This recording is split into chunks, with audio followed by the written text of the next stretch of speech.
Bonjour à tous, c'est Tolo et bienvenue sur ce podcast où on vient déconstruire les sujets de société et souvent l'idéologie dominante, non pas dans le but de troller ou de crier au complot, mais pour éveiller les futurs leaders conscients, disruptifs et impactants qui vont déconstruire le monde d'aujourd'hui et construire le monde de demain. Alors, aujourd'hui, j'ai enfin envie de parler des élections présidentielles parce qu'on est le lendemain de la prise du Capitole par donc les Républicains et on commence à avoir plus de visibilité sur l'issue de cette élection. Donc je voulais pas vraiment m'exprimer avant parce que c'est un sujet extrêmement compliqué, parce qu'il s'étale sur plusieurs mois et donc si je commence à en parler une fois, je pourrais être amené à faire plus du journalisme sur ce sujet et je n'ai pas vraiment le temps de le faire. Et donc, il y avait tellement de choses à dire que pour moi, c'était pas vraiment le but de ce podcast. Moi, ici, j'essaye plus de partager un propos pour que ce soit écoutable, on va dire, d'ici quelques semaines ou d'ici quelques mois encore. Donc, clairement, on est sur un sujet qui s'étale dans le temps. Donc, c'est ça qui rend le sujet difficile, entre guillemets, à traiter. Et d'autant plus que sur le web, il y a des personnes qui traitent très bien le sujet et qui le suivent de très près. Donc ici, on ne va pas prendre de position pro-Trump ou pro-Biden, on va simplement prendre du recul sur comment s'est passée cette élection et qu'est-ce qu'on peut en apprendre. Parce qu'en réalité, je me rends compte de quoi ? C'est que quand on prend position pour un des deux candidats, en fait, finalement, ça rend inaudible certains points qui peuvent être relevés et certains dysfonctionnements qui peuvent être pointés. Parce que c'est des candidats qui peuvent être clivants et souvent on est pro-Trump ou anti-Trump, on est très rarement pro-Biden. Ce qui nous intéresse ici, c'est donc la gestion d'une élection dans une démocratie parce que les dérives qu'il se passe là-bas peuvent se passer chez nous. Et j'aurais pu faire évidemment ce podcast un peu plus tard, c'est-à-dire à l'investiture du président gagnant donc qui a lieu le 20 janvier. Mais en réalité, on a la grosse dynamique et les grosses leçons d'ingénierie sociale à portée de main. Donc, peu importe finalement quel candidat sortira gagnant, on peut comprendre la manière dont un système fonctionne pour élire le candidat qu'il désire. Alors, déjà, je vais commencer par un petit rappel du process de l'élection présidentielle américaine qui est un peu différente de la nôtre. Je pense que vous le savez tous, mais ça fait du bien de le rappeler. Et surtout, ce que je vais mettre en valeur ici, c'est les dates. Déjà, il y a la première date du 3 novembre qui était du coup l'élection et le choix parmi les deux candidats, donc Trump ou Biden. Et donc, c'est une élection indirecte parce que dans ce système américain, on passe par des grands électeurs. Et ensuite, il y a eu le 14 décembre. Donc, c'est le vote justement de ces fameux grands électeurs. Ensuite, il y a eu le 6 janvier, la date où il y a eu cette prise du Capitole, où le Congrès devait annoncer le nom du président. Et enfin, le 20 janvier, il y a l'investiture officielle. Donc c'est un process très différent du nôtre, puisqu'il va s'étaler sur 2 mois, il y a différentes étapes. Alors que nous, dans notre cas, en France, par exemple, on aurait eu un premier tour avec plein de candidats, un deuxième tour avec 2 candidats, et tout ça en suffrage universel direct, et ça se serait étalé sur 2 semaines maximum. Et donc c'est important que je rappelle ces dates-là, parce qu'il s'est passé énormément de choses entre ces dates-là, et c'est pour ça que je voulais pas traiter ce sujet-là, parce que il y aurait pu avoir énormément de rebondissements. Et pourtant, il y a eu un silence de tous les médias mainstream.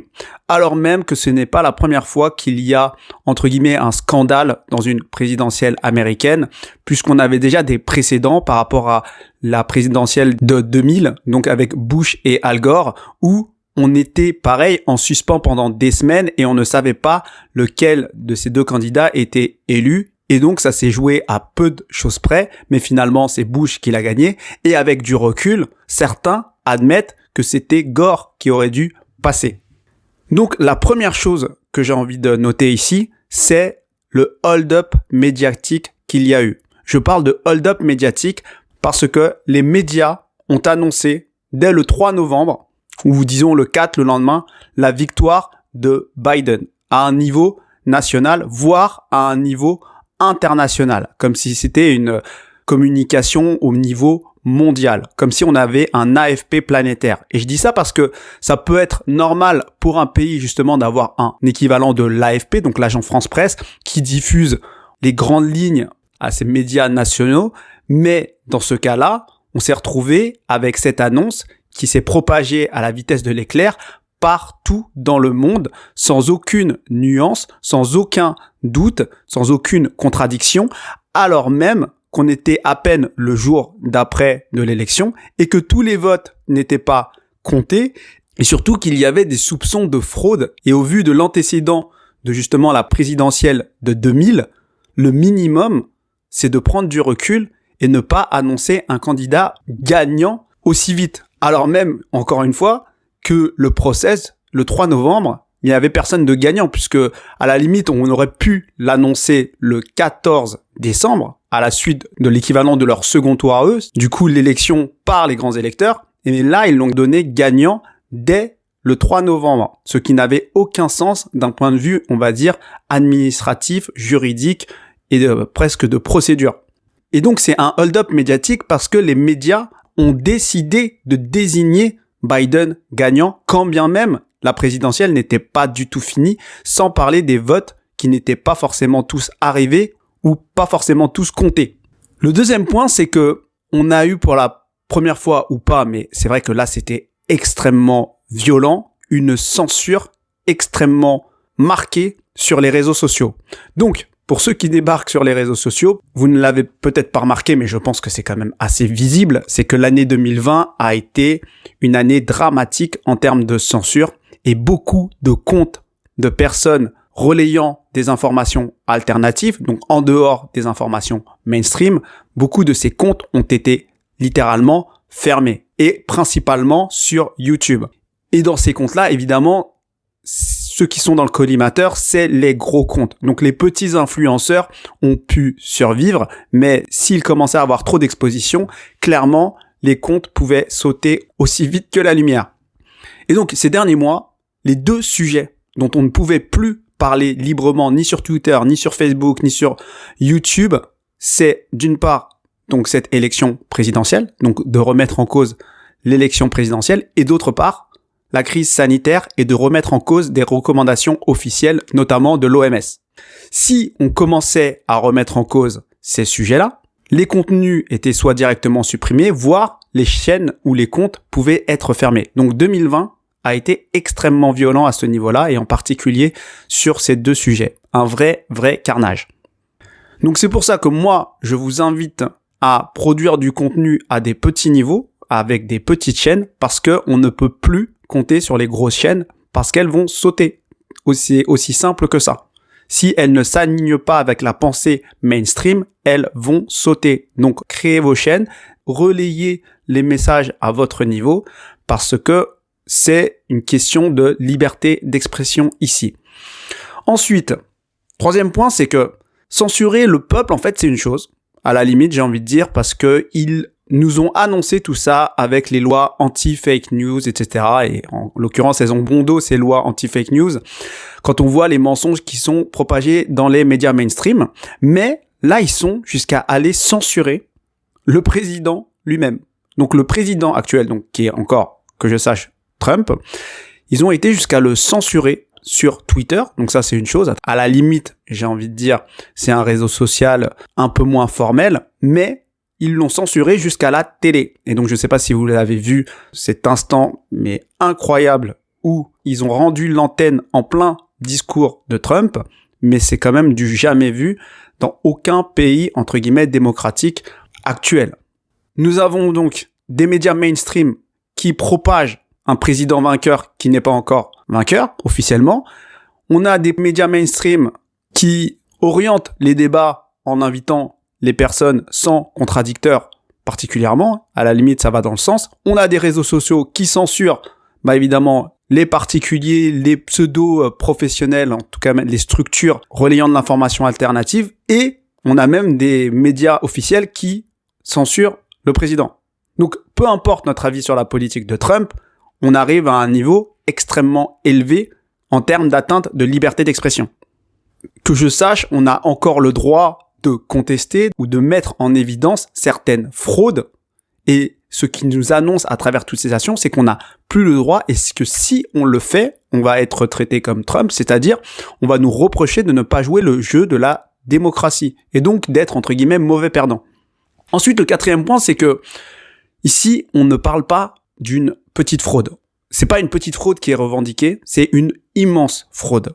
Et donc, on ne parle pas d'un écart de voix comme dans les années 2000. Et là, je me positionne du point de vue du clan Trump, qu'on l'aime ou qu'on l'aime pas. Ce qu'il revendique, lui, c'est une énorme fraude. Et donc, certaines fraudes, depuis, ont été avérées. Et moi, ce qui m'intéresse ici, c'est la façon dont on a traité tout ça au niveau systémique. Donc, si vous ne connaissez pas le sujet, je vous invite à aller regarder plein de sujets sur les différentes fraudes qu'il y a eu et voir celles qui ont été finalement avérées. Mais moi, je vais vous dire ce qui a été remonté au cours de ces dernières semaines. Rapidement, je vais vous le faire de mémoire. C'est, premièrement, que on a eu des bureaux de vote qui ont été, entre guillemets, barricadés et le public ne pouvait pas savoir ce qui se passait à l'intérieur. Donc ça, il y a des vidéos qui tournent. Ceux qui l'ont vu, je pense que vous savez de quoi je parle. Ensuite, on a eu des personnes décédées qui ont voté. Bon, ça, à la limite, c'est quelque chose que nous-mêmes, on peut faire en France dans certaines élections municipales.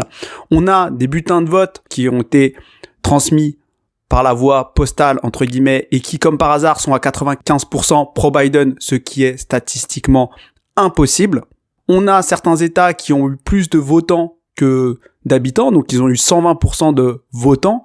On a une contestation au niveau du logiciel utilisé qui est Dominion et qui aurait effacé certains votes Trump. Et donc, tous ces sujets-là, tous ces doutes qu'il aurait pu y avoir, ça aurait dû être traité dans le cadre d'un débat, on va dire, démocratique. Parce qu'on a le droit de contester et on a le droit de contester la contestation. Donc, je vous invite à vous renseigner sur toutes ces fraudes parce que je pense que c'est très important. Et la question, c'est pourquoi, dans les médias mainstream, on n'en a pas parlé et on n'en a pas débattu. Parce que là, on ne parle pas du petit écart qu'il a pu y avoir entre Bush et Al Gore. Ensuite, le cinquième point, c'est les candidats qu'on choisit. Bon, d'un côté, c'est vrai qu'on avait Trump, donc c'était forcément le candidat sortant côté républicain. Mais le candidat démocrate choisi. On a choisi une personne de 78 ans, donc qui est 4 ans plus âgé que Trump, ok, mais qui en fait bien plus. Et on sent qu'il n'est pas forcément en possession de tous ses moyens sans aucun jugement, alors qu'il n'a que 4 ans de plus que Trump. Et pourquoi je vous dis ça? Parce que c'est important de comprendre les candidats qui sont mis en avant par le système, parce que d'un côté, on a un Trump qui est diabolisé et qui est forcément mis en avant par le système parce qu'il est le président sortant, mais de l'autre côté, on a un Biden qui n'a pas forcément en possession de tous ses moyens, qui a beaucoup de casseroles et personnelles et familiales. Je vous invite à vous intéresser au fils Hunter Biden, c'est assez intéressant. Et ce qui est important pour le système, c'est d'avoir des candidats justement qui ont des casseroles. Et c'est le schéma classique pour maîtriser un candidat et le soumettre à des volontés supérieures, de structures supérieures, c'est que plus tu as de casseroles, plus tu te tiendras bien, parce que si tu bronches, on te sort ton dossier. Donc c'est très important de voir le candidat qui est protégé entre guillemets par le système, donc par les médias, alors même qu'il y a des soupçons de fraude derrière, etc. Ensuite, le sixième point, c'est ce qui est intéressant dans cette présidentielle, c'est les gestes diplomatiques et la manière dont les chefs d'État ont félicité le nouveau président, donc Biden.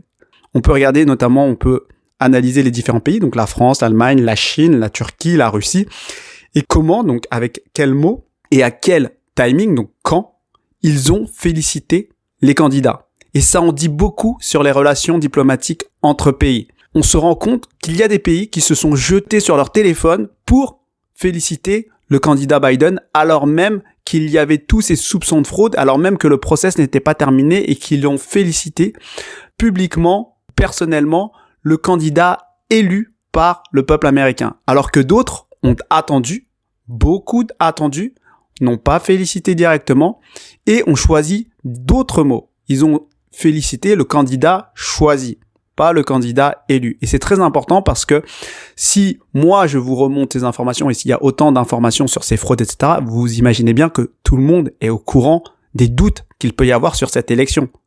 Ce n'est pas quelque chose qui est du simple complotisme à un niveau internet. C'est extrêmement connu et c'est extrêmement suivi. il y a beaucoup de documentation sur le sujet, beaucoup de vidéos, beaucoup de choses sur ce sujet-là. Donc, un chef d'État qui fait ce geste diplomatique dit beaucoup de choses dans la manière dont il le fait et dans le timing dont il va le faire. Et enfin, le clou du spectacle, c'est un peu ce qui s'est passé récemment, c'est la rébellion des Républicains.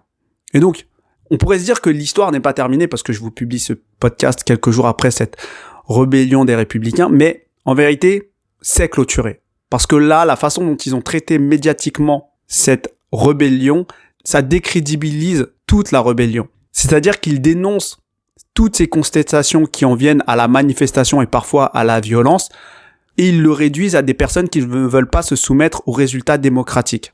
Alors que eux, ce qu'ils portent derrière, c'est toutes ces informations, toutes ces contestations au niveau de toute la procédure qui a mené à cette élection frauduleuse. Et donc aujourd'hui, on voit comment, de manière orchestrée, les médias traitent ces insurrections, entre guillemets, comme des petits nazillons, républicains, armés, racistes, qui défient la démocratie, qui crachent sur la démocratie, alors même que ces personnes, presque j'ai envie de dire, elles veulent la démocratie. Et c'est comme si on te mettait la tête par terre, on t'appuyait la tête par terre avec son pied, et que si tu te rebellais, on te disait que tu étais agressif. Et donc, je vous ai un peu listé ces 7 points, tout simplement parce que la France, dans sa grande innovation, a décidé, alors que les États-Unis vivaient ce grand scandale, de remettre au goût du jour les votes à distance qui ont été supprimés dans les années 70, justement pour cause de fraude. Et donc, on peut s'imaginer que la France regarde attentivement ce qu'il se passe aux US pour pouvoir copier à un certain niveau ce qui a marché dans cette élection présidentielle, et notamment ce qui a marché dans le mauvais sens. Donc, on peut voir arriver potentiellement en France, en Europe, les votes à distance. On peut voir arriver potentiellement des choses qui habituellement étaient en manuel et qui vont passer en numérique. Et donc, avec évidemment ce risque de hacking au niveau de certains logiciels, comme il y a pu y avoir pour Dominion. On va pouvoir voir arriver certains candidats avec de plus en plus de casseroles pour qu'ils se soumettent de plus en plus. On va pouvoir voir des médias se mettre d'accord sur le vainqueur indépendamment du candidat qui aurait gagné officiellement. Car de toute façon, s'il l'annonce gagnant et que lui essaye de contester ou de se défendre, ils le traiteront exactement comme Trump, c'est-à-dire qu'ils crieront au déni de démocratie. On va clôturer tous les comptes YouTube, Facebook, etc. de toutes les personnes qui propageront des fake news en revendiquant une loi anti-fake news. Et donc, il va falloir se mettre bien copain avec les réseaux sociaux, notamment les GAFA, donc les Facebook, les Twitter, les Google, etc. Et évidemment, on va mettre la main sur les différentes plateformes françaises qui peuvent être une alternative aujourd'hui même à YouTube, comme Odyssée, pour qu'ils puissent, pareil, censurer toutes les personnes qui ne suivent pas la ligne directrice voulue par le système. Donc ici, c'est vraiment pas une question de Trump ou de Biden, mais c'est comment ils ont réussi à mettre en place un système où c'est eux-mêmes qui choisissent le candidat indépendamment de l'avis ou du vote du peuple. Que ce soit Biden, Trump ou autre, ce que je vous ai décrit, c'est la manière dont les médias ont fait ce hold-up sur cette présidentielle et ont mis dans la tête des gens un vainqueur, et que si on contestait ça, forcément on était dans ce déni de démocratie.